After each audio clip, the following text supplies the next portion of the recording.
Sunita Sarabji, the health editor at Ethic Media Services, and your moderator today. Careers in science, technology, engineering, and mathematics are amongst the highest paying jobs in the US. Workers in these fields earn over $100,000 a year in comparison to the national wage average of just 46,000. The US is the world's leader in research and development, but faces a critical shortage in its homegrown workforce. Roughly 43% of STEM workers in the US are from abroad, and the gaps are critical for students of color, as well as girls and low income children. So, today, our speakers will discuss novel initiatives to engage kids in STEM occupations, as well as some of the barriers in classrooms. Our guests today are Dr. Louis Freedberg, who is the interim CEO of EdSource. Dr. Freedberg and Dr. Pedro Noguera, Dean of the Rossier School of Education at the University of Southern California, produced a podcast, How Compton is Putting Students on the Path to Prize STEM Careers. I will drop the link to the podcast in the chat, and we will include the link in our follow-up collateral. We also have with us Dr. Darin Brawley, the superintendent at Compton Unified School District, Daniel Voloch, Chief Program Officer at Girls Who Code, and Dr. Yasemin Koper-Genturk, the Associate Professor of Teacher Education at the University of Southern California. Isis Cadena Nunez is a freshman double majoring in marine biology and environmental science at UC Santa Cruz. She's going to join us a little bit later. She has classes until 11:30, so she's going to join us a little bit later and share her story of going through the STEM program at CUSD. We are honored to have you all here today. We will take questions from reporters immediately after each speaker presents, and we will send videos along with follow-up collateral after today's briefing. So let's begin with Dr. Louis Freedberg, who will give us an overview of STEM education, the shortage of STEM workers, how the STEM economy is projected to grow over the next decade, and building out the STEM pipeline of U.S. workers. Welcome, Dr. Freedberg. Great to be here, and thanks to Ethnic Media Services for arranging this podcast on this hugely important topic. We are focusing on this issue for a number of reasons. I mean, one of the most important is that STEM careers are expected to grow at twice the rate of other jobs in the next decade. So the key question is, how do we make sure that all of the students who are currently in our public school systems have access to those careers? And unfortunately, that has not happened historically. Black and Latino workers remain vastly underrepresented in STEM, and I'll just say that stands for science, technology, engineering, and math. Vastly underrepresented in the workforce compared with their share of all workers.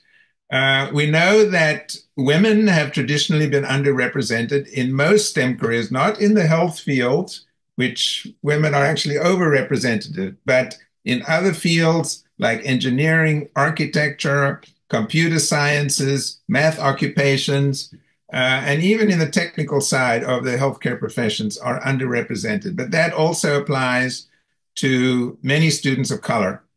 And so this is an issue that really isn't just the responsibility of schools, but really for the entire society. But what we have seen, and the research documents this very clearly, is that in terms of access to STEM courses, computer sciences, just even making it to advanced courses in math, which are necessary to gain access to admission to colleges and so on, low-income students and disproportionately low-income Black and Latino students and Native American students are underrepresented. And so why is that? There are many reasons. One is that low-income students coming from low-income families don't have access to the kind of support services, access to summer programs that might focus on science. Their parents themselves may be in STEM careers. And so students grow up in that environment. I've always been struck by Malcolm Gladwell's book, The Tipping Point, where he argued that to become really proficient at any kind of profession, you need 10,000 hours. And in Seattle, Bill Gates's parents and parents there set up a computer lab. This is before computers were even really invented. But these students were doing all this amazing work in this computer lab. And that Bill Gates, by the time he was 16, 17, he was consulting for all these companies. And he had put in his 10,000 hours by the time he even graduated from high school. I'm not saying that we're all going to be Bill Gateses, but that was such a dramatic example of how parental engagement and providing access to training and even just demystifying what STEM involves is so important. I mean, one of the things that research also shows that it's early interest in math and science that is a key indicator of whether students pursue STEM careers.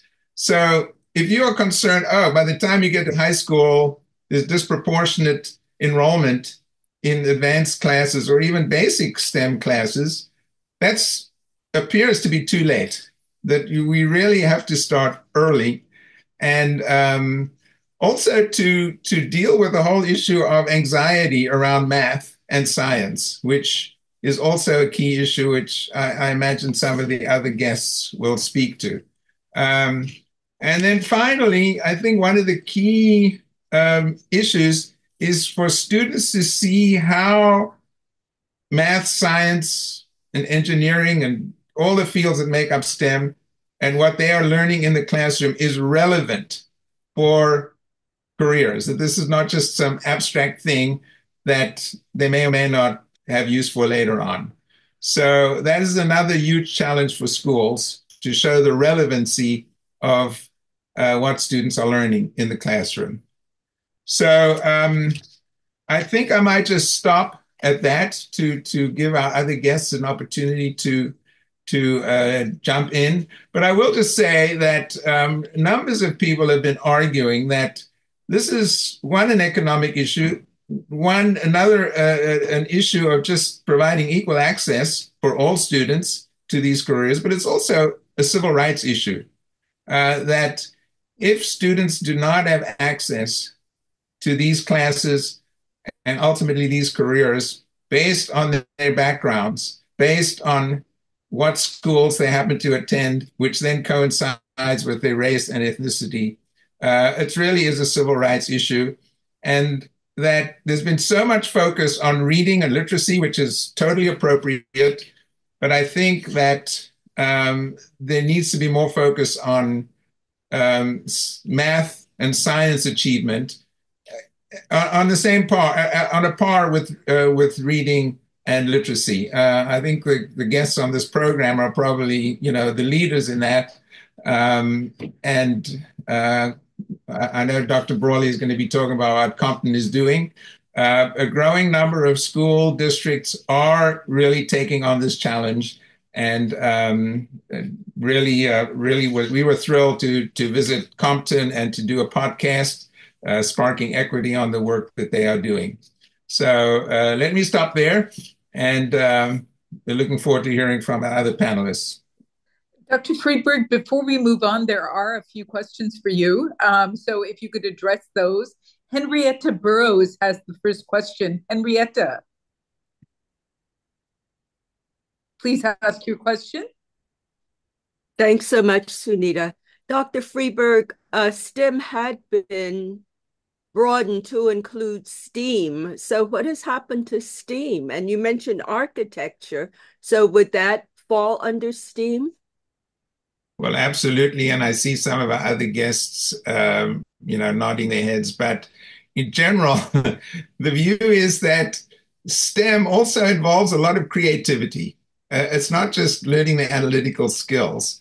And we actually know that, musicians tend to be also really good mathematicians.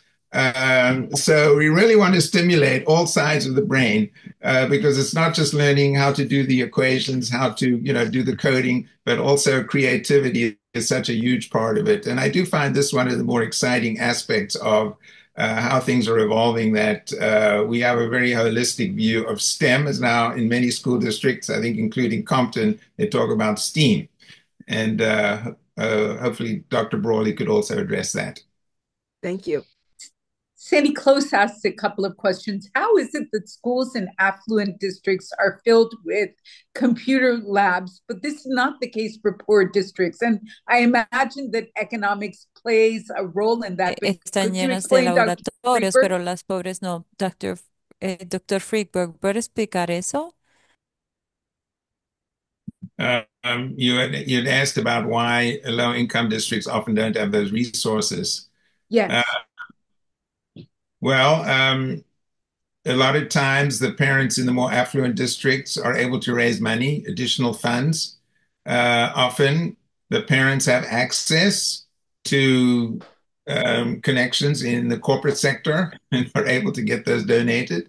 And thirdly, often in those school districts, they don't have the same level of demands on their funds in terms of the kinds of educational services, the maintenance of aging infrastructure. So they may have more resources to devote to those building up like computer labs. Multiple reasons, but that is a huge problem in many low-income communities. Right. We have a final question for you from Araceli Martinez. Araceli? Hello, Sunita. Thank you. I was thinking what parents can do in order to advocate more STEAM curriculum, for more STEAM classes, and what we can do as parents in order to push for a change on this. Well, I think, one of the things, EdTrust did a very good report on this, that often parents don't know what resources are available to them in the school district. And just having that information, not only the parents, but also the students. But I think that's also the school district can do a better job of informing parents as to what resources are available and really making it clear, starting early, what are the requirements to gain admission to any university. In California, it's very clear that these A to G course sequences that you have to have passed in order to gain admission to the four-year universities. So I think, I don't want to put it on the parents themselves, because often parents are first-generation parents who themselves have not been to college, who wouldn't know what kinds of pathways students should take. So obviously, parents need to be more engaged if they are not aware of what resources are available. But it's also a lot responsibility falls on the school district too. And Dr. Freedberg, one final question for me. Asian Americans have traditionally been overrepresented in STEM careers. Can you explain that? And are you seeing a shift away from that model? No, I mean, this is one of the more complex issues in education, that Asian American students, even those from, and not all of them, obviously, and, that term is so broad because we really need to go down and, break that down. But Asian Americans as a group are overrepresented. I won't say overrepresented. We want all students to be represented, but hopefully, and that's a complex question. I'm interested to see if any of our other guests have a response to that. But certainly, we want to close the gap between those very high levels of involvement of Asian students and the much lower involvement of Black and Latino or Native American and other students of color. Thank you so much, Dr. Freedberg. We now move on to Dr. Darin Brawley. who will discuss the Compton Unified School District's STEM model, which includes the delightfully named Young Sheldon grants, referring to, I think, the Big Bang Theory character. Dr. Brawley will also share some stories from alumni and how this model can potentially be implemented in other districts. Welcome, Dr. Brawley. Well, thank you. Thank you. So Compton Unified School District, we started down our journey, if you will, related to STEM approximately 10 years ago. I had the opportunity to interview an individual in San Francisco Unified School District. Her name was Michelle Dawson, who joined our team. I interviewed her in San Francisco during the SantaCon, where you had thousands of drunk Santa Clauses running through San Francisco, and brought her to the district, and we developed a vision to eliminate the opportunity gap for students of Black and Latino descendancy, if you will, ancestry. And so that was our vision. And we basically said there should not be any reason why students coming out of Compton Unified School District should not have the opportunity that students have in more wealthier socioeconomic school districts. And so we joined the Digital Promise League of Innovative Schools. We began learning from our member districts, whom at that time were approximately 50 different districts. We were one of them. Now exceeds 150 districts across the nation. And we decided that we would learn and implement, and the rest is history. If you ever have the opportunity to come visit Compton, you'll find STEM opportunities that exceed any public school district around. We focus on coding. We start that in preschool. We have robotics in place, both First Lego robotics, Vex robotics. We have video game design. We have NAF academies that focus on engineering at all of our 3 comprehensive high schools. We have video game design. Project Lead the Way is in place at all of our middle schools and all of our high schools, exposing our students to different aspects of the science fields. We have Verizon Innovative Learning grants that we've received over the years. And yesterday we had our ribbon cutting on our 6th and 7th Verizon Innovative Learning Labs. First at Enterprise Middle School, and then later in the day at Bunch Middle School. Special thanks to the partnership with Verizon for making that happen, as well as the Heart of America and ASU for their continued partnership with our school district. And just to give you an idea of what's in place at those, 3D printers, 3D printing, coding and circuitry design, AR co-spaces, VR experiences for students, podcasting, Makey coding, and 3D modeling. In addition to that, we have a rich partnership with IBM. And we have IBM Skills Build that is in place. Special thanks to Sean Wilson with IBM Skills Build and IBM for bringing that opportunity to our students to experience different certifications and badging opportunities in the area of technology. Esports is firmly rooted throughout our middle schools, our K-8 schools, and our high schools. Drone competitions, so drones are in place, computational thinking, and project-based learning. So that gives you a little bit about our model. When you talk about can this be replicated, it can, but there has to be a focus in terms of what the district is trying to develop for the students that they serve.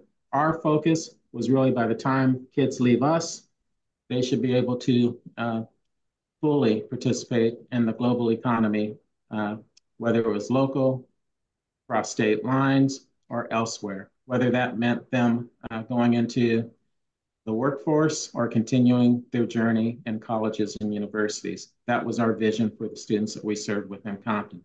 The zip code would not be the deterrent from the opportunity for them to experience everything that we were capable of providing them. So yes, it can be replicated, but there has to be a focus. There has to be a vision. there has to be a mission, and there has to be partnerships.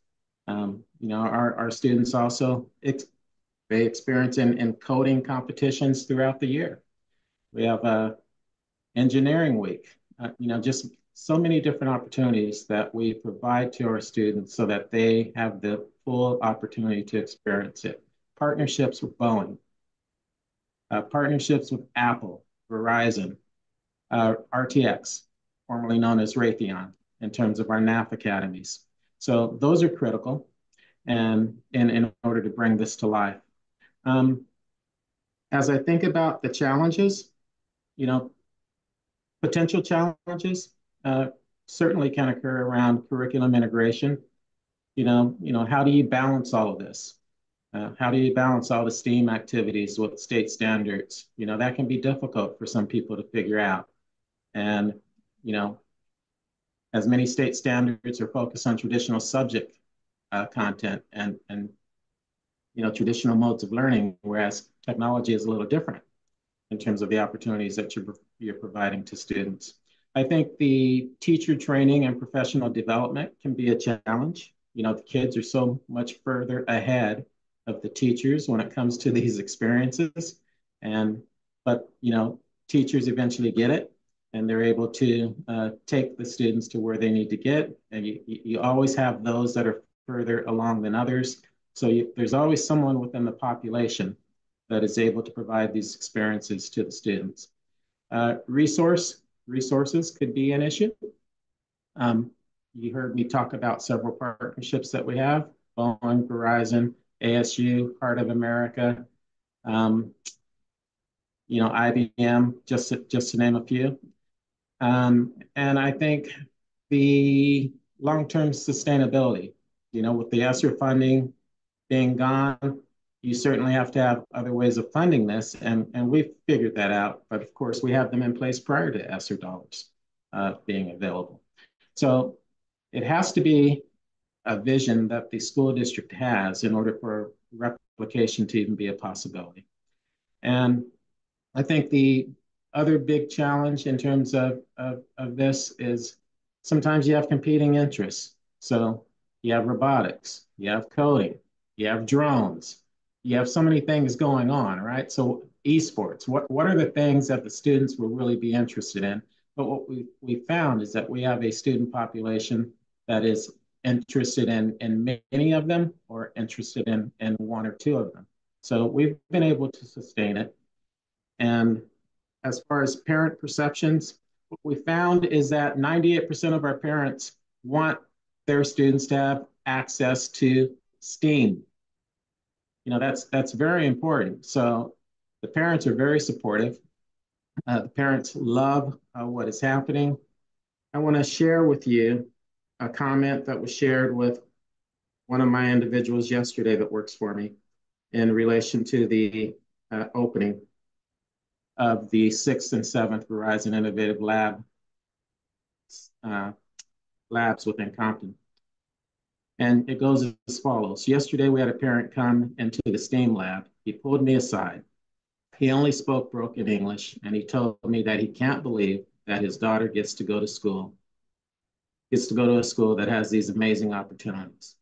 Then I took him into the esports lab, and he was almost in tears because he didn't know that things like this even existed. Parents within our community get the chance to learn more about our STEAM initiatives because we involve them through programs such as STEAM Fest, Parent Technology Nights, and other events. And so when we talk about, the parent perceptions, the parents are very happy with what we've produced for the children that we serve within Compton Unified School District. And then probably the final thing that I'll share, when we went down this journey about 10 years ago, students pursuing a interest in STEAM, when they graduated from high school with us, 21% of them pursued STEAM careers. Today, that number is 52%. So 52% of the students that graduate from Compton pursue STEAM careers as their majors in colleges and universities now.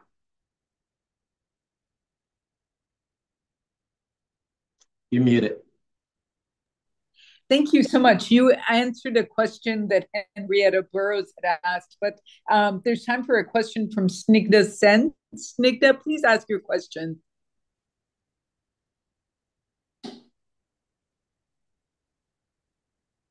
Okay, can you hear me? Yes. Yes. Hi, Mr. Frieder just replied to it. My question was about, do you see a shortage of teachers in STEM in the country, specifically in California? And I mean, why do you think this has been a challenge? I don't see a shortage. California has a unique opportunity to credential teachers through a vocational authorization route, which is very flexible and really only requires about 3 years of experience in the field. So I think we have to be more creative in terms of how we go about reaching those individuals that have the interest. And oftentimes in school districts, the vocational authorization is not compensated as well as the traditional teacher certification route. So I think school districts are going to have to figure out that in terms of how they increase the compensation to bring those in with that expertise. Two more questions. So one is, why you named off a number of organizations that are partnering with you, a number of very high profile companies that are partnering with you. Do they see the value of diversifying their workforce, or what's their buy-in to your model? Yes, I'm glad you asked that question. So our NAF academies at Centennial High School, Compton High School, and Dominguez High School is a partnership with Raytheon, RTX. And their single goal is to diversify their workforce and to have individuals come into their workforce by the time they graduate high school. And also to continue those that are interested in continuing their college education at the college and university level. So it's a unique partnership through our NAF Academies program with Raytheon for the purpose of increasing and diversifying their workforce within this area, specifically within Compton. Yeah, follow up. How did you get these companies to partner? I imagine that was a long process. Actually, this one just landed in our laps. I think that the more that people see that's happening within what we're doing for students, and they see the alignment of what we're trying to accomplish, the more people come along. And remember, our goal was literally to increase the ability of the students within Compton Unified School District to be a part of that global economy. And one thing that I neglected to share is that when I visited Google and when I visited Apple, I noticed that the vast majority of those individuals working, let's speak about Google first, were white Americans. And so even though more Asians may have been, represented than any other, there weren't that many Asians there at that time. And that's really what formed the basis of what we attempted to create here. The ability for the students that we serve to see themselves as able partners and capable of landing those jobs and, laying to rest the old adage from the businesses and corporations that the schools and universities and colleges are not preparing their students for the jobs that we have. No, it has to be a partnership. Absolutely. And Apple more representative than Google. So Apple, I think, is doing a better job, but they still have a ways to go as well. We're running a little bit behind our timeline, but Henrietta Burrows has just a terrific question. Henrietta, please ask your question. Thanks, Sunita. Given the high cost of education and the growing college debt, many are saying that college is being overrated and students could lead a fulfilling life with a vocation. So what's your perspective on this and the role of vocational education? And my perspective is many people are right, but you have to offer both routes, right? And that's what when we talk about the partnership with RTX, Raytheon, that's the purpose. They're interested in kids coming right out of high school to go to work for them. The other piece that we're trying to work on with California is to develop a certification system through industry level certifications where kids can receive the dashboard indicator results that they receive through CTE pathways. Kids shouldn't have to take CTE pathways when they can get industry level certifications in areas that allow them to go to work right away upon their graduation, earning $80, $90, $100, $20,000 a year. So yes, I agree. That's amazing. Thank you, Dr. Brawley. We move on to Daniel Voloch, who is going to introduce us to the wonderful initiative, Girls Who Code. Welcome, Daniel. Thank you so much, Sunita, and to the whole Ethnic Media Services team. I'm really excited to be on this panel with such distinguished colleagues talking about our contributions to STEM education. For those new to our organization, Girls Who Code is on a mission to close the gender gap in entry-level tech jobs by 2030 and help create a tech industry that's representative of the diverse communities that we live in today. In 2010, our founder-to-be, Reshma Saujani, was running for Congress. As part of her campaign, she was visiting classrooms all across New York. Daniel, please slow down with your... Yeah, I'm so sorry to interrupt. Yes. No, I appreciate that. I'm a New Yorker and a former sixth grade teacher, so I can speak very quickly. I appreciate the slowdown. Thank you. Of course. So in 2010, our founder-to-be, Reshma, was running for Congress. And as part of her campaign, she was visiting classrooms all across New York, and something stuck with her: the lack of girls in computer science classrooms. And so in 2012, she founded Girls Who Code and built and nurtured a pipeline of students and alumni who are passionate about computer science and are inspired to work towards an exciting career in the tech industry. At Girls Who Code, we always say, you can't be what you can't see. And we know how important early role models are. We also know that we often don't see the representation we need to see in STEM. In school, we're often exposed to leaders like Albert Einstein, Mark Zuckerberg, or Neil Armstrong. But we don't learn enough about people like Ada Lovelace, the world's first computer programmer, or Katherine Johnson, an early mathematician whose calculations helped NASA launch its first orbitals. And we see the consequences of these erasures when we look at the demographics of the tech workforce today. Women make up only 26% of the tech workforce, and Black and Latinx women make up just 5%. Girls Who Code is working to change that by giving as many girls as possible access to free, high-quality coding education and support. In total, more than 500,000 girls have gone through our programs, learning to code while building a sisterhood that emphasizes bravery. And it's important to note that more than half of our students come from historically underrepresented groups, and we've seen strong evidence that our programs work. Our students earn computer science and related degrees at 7 times the national average, and that's 9 times for historically underrepresented groups.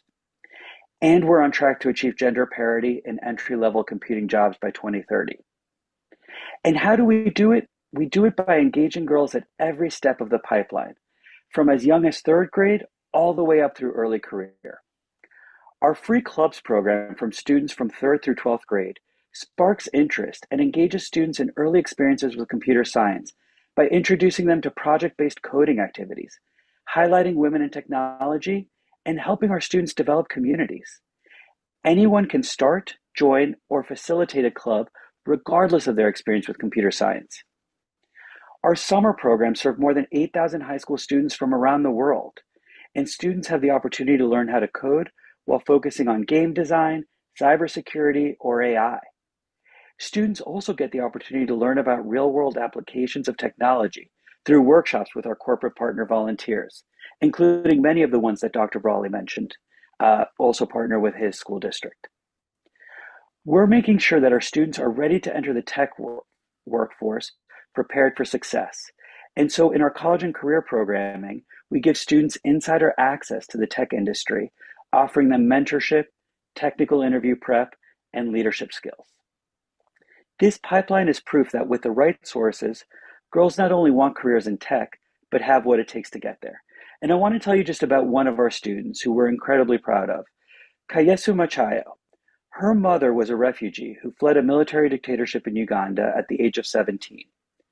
In the US, her mom worked multiple jobs to get herself through college, eventually getting a master's degree.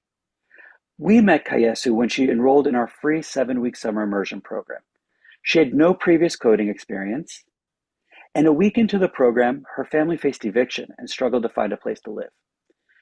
Just as Kayesu was embarking on this new journey with Girls Who Code, her whole world fell apart.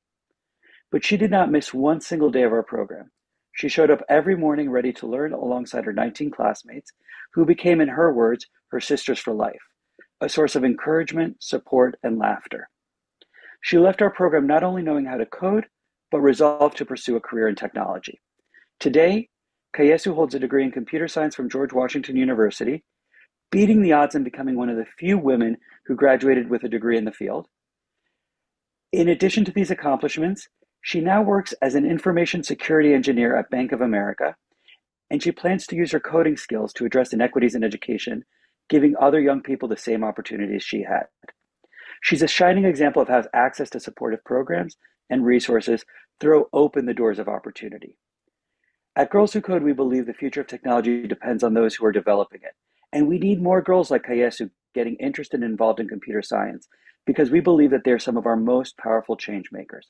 Their voices will help ensure that technology is developed to both meet society's needs and help solve the world's intractable problems.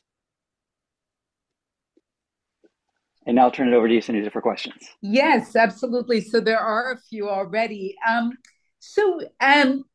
Discuss the role of mentorship, which we haven't talked about yet.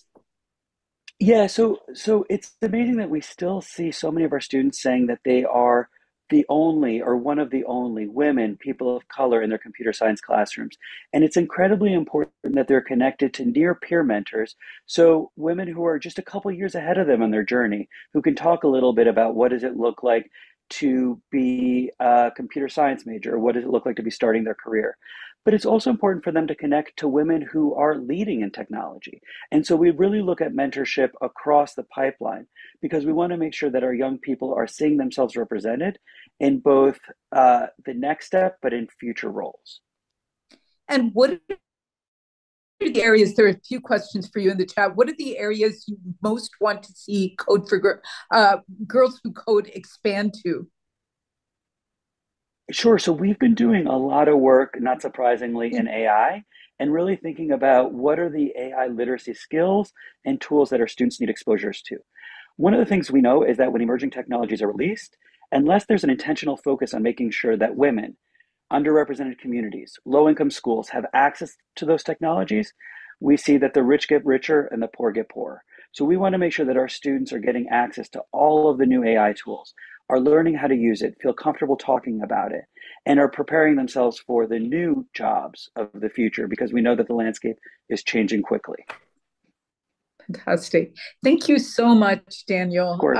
There may be some additional questions for you in the chat. For all of you, I believe there are some questions for you in the chat.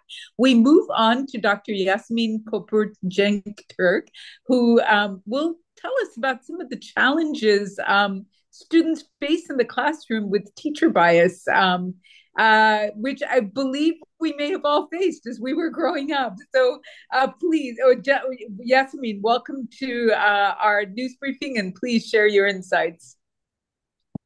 Thank you.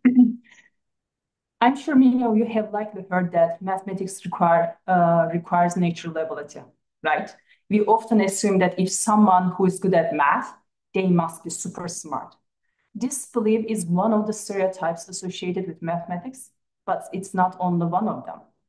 Gender and race-based stereotypes are embedded in our society, leading to assumptions that certain gender and racial groups possess higher mathematical ability than others. The problem with these ingrained stereotypes is that they shape our understanding, perceptions, interactions, and decisions, often without our realizing. This phenomenon is known as implicit bias, and unfortunately, none of us are immune to implicit bias, and teachers are no exception to that. My colleagues and I have been investigating how implicit bias manifests in the mathematics classroom. We focus on this area because mathematics is crucial for students who want to enter and remain in STEM-related fields. However, it's also a challenging area in which to study implicit bias, as there are real differences in student performance, especially by race.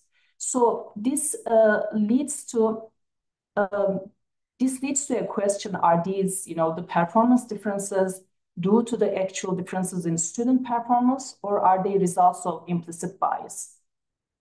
We address this issue by creating experimental situations in which there were no performance differences among students.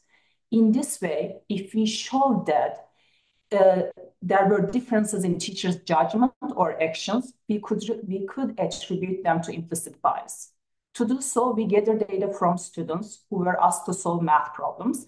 We then randomly assign gender and race-specific names or images to these identical pieces of work. Teachers didn't know that they were evaluating the same responses under different names or images. Therefore, any variation in their evaluations could be explained by implicit bias. In these experiments, we consistently found that teachers did not show any bias in their evaluations of the correctness of student work. So this means that regardless of the assigned gender or race, students received similar grades in terms of mathematical accuracy of their solutions. However, we did observe that when teachers saw a white-sounding name, they tend to believe that the student had higher mathematical ability than students with Black or Hispanic-sounding names. This finding suggests that even when teachers acknowledge no difference in student performance, they still perceived white students as having greater mathematical potential than students of color. This pattern held true for gender as well. Teachers tend to view male students as having higher mathematical ability than female students.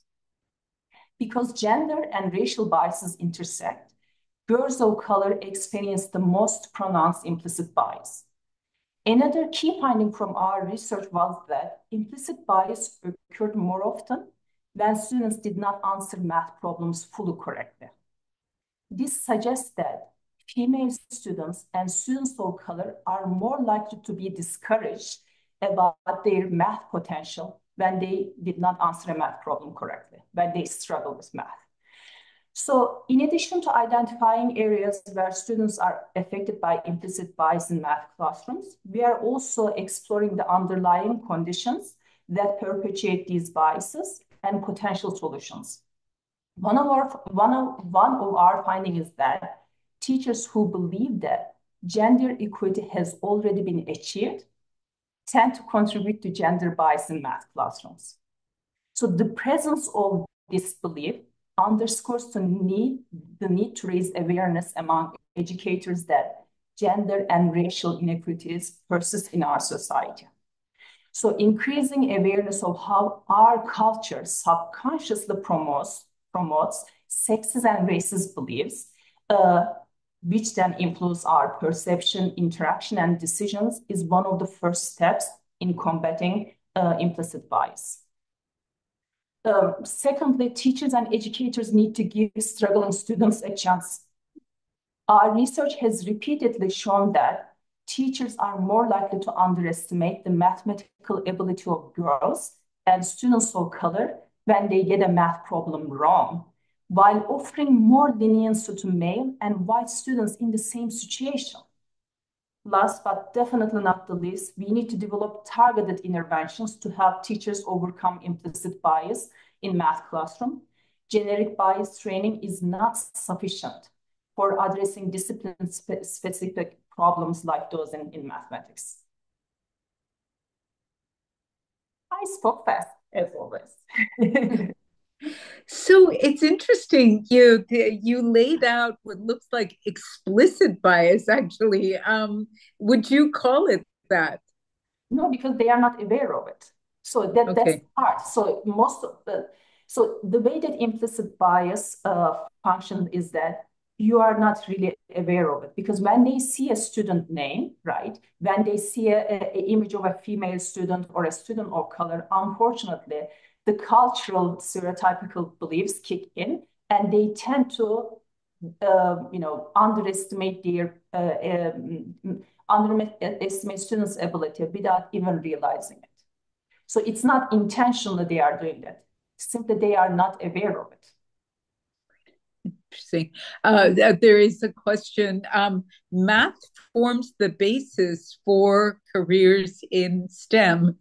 And do you believe that this dysfunction of teachers to teach math to all their students contributes to the low number of students, Black, Hispanic girls who enter STEM fields? Yes, there's a cumulative effect, right? So as I said earlier, we all have implicit biases. So no one is immune to that. So think about from girls and students of color, they are constantly receiving these type of messages from different sources, maybe from their parents, maybe from their teachers, maybe from their peers. So the cumulative effect of this creates incredible amount of cognitive and emotional burden on students. So the short answer is yes. I see a few questions in the chat here. Let's all right, Henrietta Burrows, once again. Henrietta, please ask your question. Thanks, Sunita. You mentioned solutions to this. So give us some solutions. I guess the first would be perhaps making the teachers aware of their biases. And how would you do that? And I think we need to after that. Yeah, there's a line of research called noticing.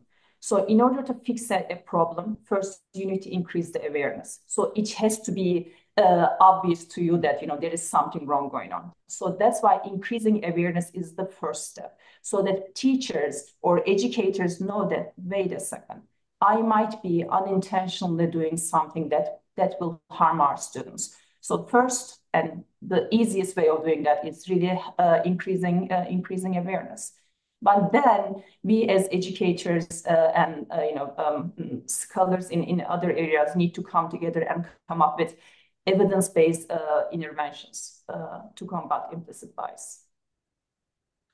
And how are these biases formed? I know you've addressed a portion of this, but if you could state this more explicitly, how are these biases formed? I think it's cultural, right? I mean, for example, I was born and raised in Turkey. I definitely experienced gender stereotype, but I didn't experience the racial stereotype when I was there. So it's just, I feel like most of the time the dominant group in a society creates these kind of beliefs to maintain the existing structure. Yeah. So it's a good way of creating a gatekeeping, right? Yes. Absolutely. Thank you so much, Yasmin. Your remarks are so insightful. We are pleased to invite Isis Cadena Nunez to this briefing. Isis graduated from the Compton Unified School District, and she is now double majoring in marine biology and environmental science at the University of California, Santa Cruz. Isis, welcome. Please do share your story of going through CUSD and how that contributed to your career trajectory. Hello, everyone. I hope you can hear me. First off, thank you for having me here. It's quite an honor to hear all these stories and like all these amazing things about STEM in general. As Sunita mentioned, I am majoring in marine biology and environmental studies. And well, I'd like to start off by saying that I went to middle school and high school at the Compton Unified School District and Lower Street Middle School and Compton Early College for high school. And it was definitely not planned, actually. So I was supposed to move out because of COVID hit, and then I ended up going to Compton Early College. And to be completely honest, I'm actually really glad that I got to go into that high school. With its dual enrollment course, not only did I get to go ahead and graduate with 2 AAs, but I also got ahead here in Santa Cruz. I'm taking my lower division classes first freshman year, which is a big thing. And so I not only do I get to like dive in already into what I want to study, but also like go into research and talk to people that are like within the profession, and I get to learn from them more indirectly. And well, in addition to that, I feel like during my time in Compton Early College, I really got to connect with a lot of people there that were like me, women of color that wanted to go into STEM. Um, and I really did see that connection within my school, as a lot of us were people of color. I feel like, in contrast to here, where I don't really see many people of color, it's really big to see that our people are able to reach such a goal. And being the first generation to go into college is also a big milestone for not only me, but for like other people in my family. But I also like to think back to the times where like it was like STEM wasn't really a thing for me back growing up. I feel like everybody would like center me towards like another path, another career way to go.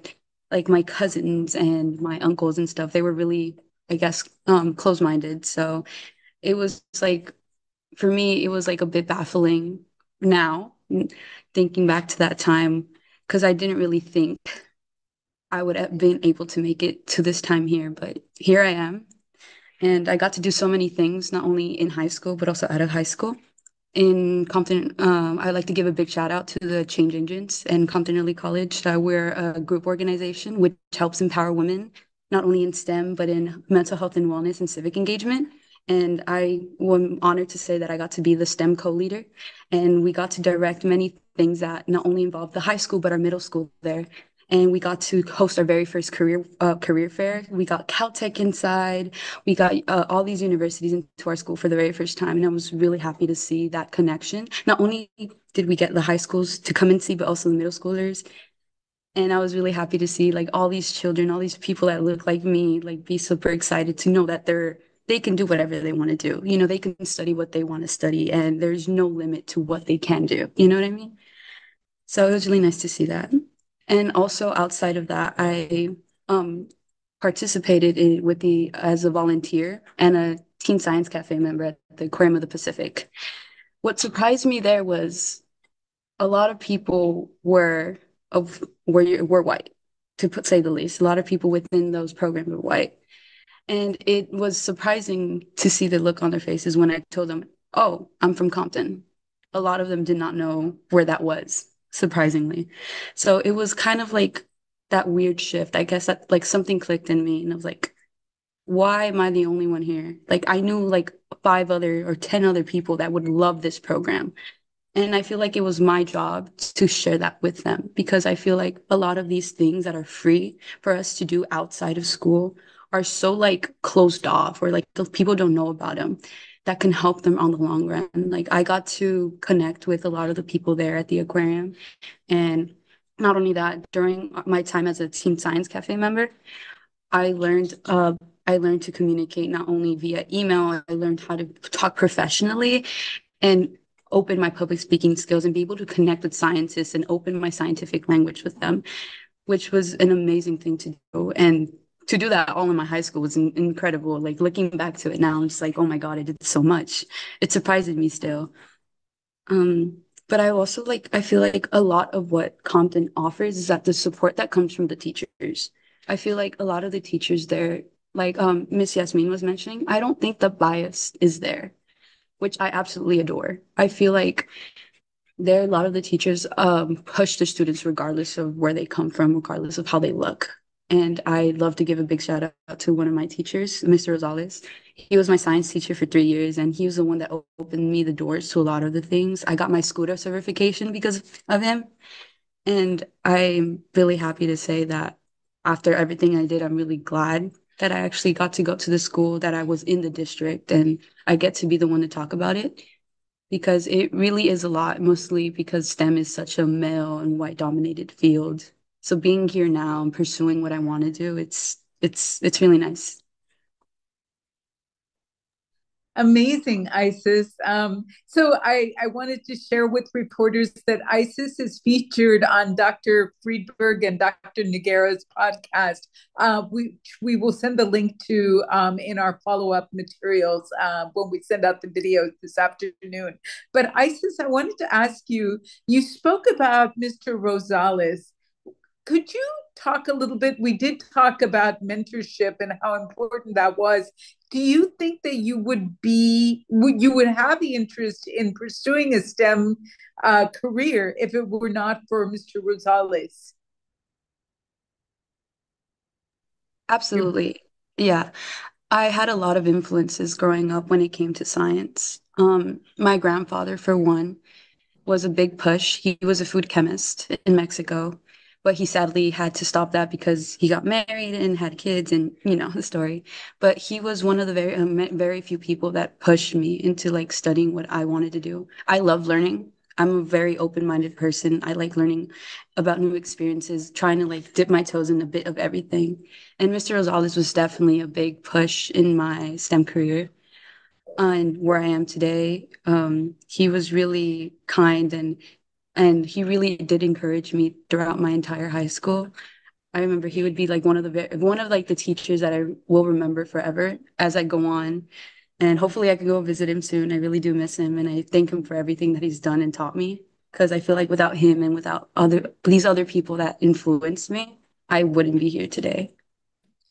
Absolutely. There's this one question for you. What is your ultimate career goal?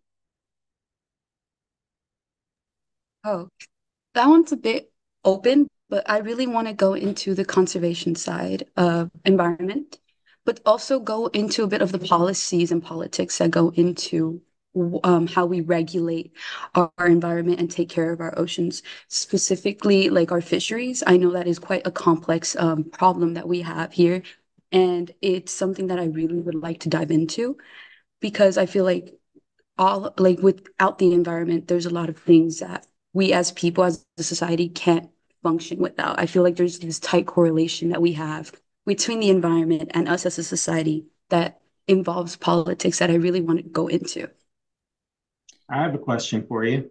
Yes, Dr. Brawley. One, and great to see you, Isis, and congratulations on your success once again. One of the individuals in the Zoom meeting room asked about the graduation rate of students within Compton Unified School District. So why don't you go ahead and share about the graduation rate and the acceptance rate of students that come out of Compton Early College so that they have a better understanding. At Compton Early College, we have an 100% graduation rate. All the students that come in are guaranteed to graduate, not only with their high school degree, but also one or two associate's degrees in arts and humanities and social and behavioral sciences, as well as their IGETSs, meaning that they get to finish their GEs throughout their high school and they graduate with those degrees and have I feel like a better push into going into college like I did. I graduated with both my two AAs and my IGETC and my high school diploma. That is just so fantastic. If I could just clarify, just in case people don't know outside of Compton area, is that Compton has almost 100% students Latino and African American and a small proportion of other racial ethnic groups, and almost all are from low income backgrounds. So it shows that it's actually possible with the kind of intentionality and beginning very early. Dr. Brawley talks about in the second grade. And just one other thing, that these classes and opportunities, they really make a point that it's open to everyone. It's not like you've got to jump through 10,000 hurdles to get into those classes, that it's accessible to all the students. And I think that's also key. And one other clarifying point, she mentioned IGETSI. For those of you that do not know what that is, those are basically the general education transfer courses that CSUs and UCs accept. So a student that graduates with 60 units of that, they've basically completed 2 years at a UC or CSU upon completion of those IGETSI courses. It's really amazing. Daniel or Yasmin, do you have any final words before we end? I'm just incredibly inspired, Isis, by your story. Yeah. I mean, your story is the reason why I think we all do the work we do, providing opportunities for young people like you to shine and to lead us into a better future. So thank you, and thank you to everyone on the panel. Thank you. Yasmin? Yeah, I think these are exemplars that, how could be done if we create equitable learning opportunities for our students. So excellent. And I just want to say that when we say teachers have biases, we don't mean that every teacher has bias. And ICE's, case is a perfect example that if teachers have high expectations, wonderful things can happen. So. And Isis, I want to close with a note of optimism. What would you advise young people about their own careers in STEM and why to choose a career in STEM? So much out there that is still yet to be answered. There's so many problems that you yourself can solve. And I want to be one of those people. So don't be afraid to dip your toes in because you'd be surprised how exciting it actually is and how much you learn from it. And don't be scared to try different things. I feel like that is the best piece I can give because with that, you not only do you learn from other people, but you grow as a person yourself. Fantastic. Thank you all so much for joining us today, speakers and reporters. And reporters, we'll see you next Friday. Take care. Bye-bye.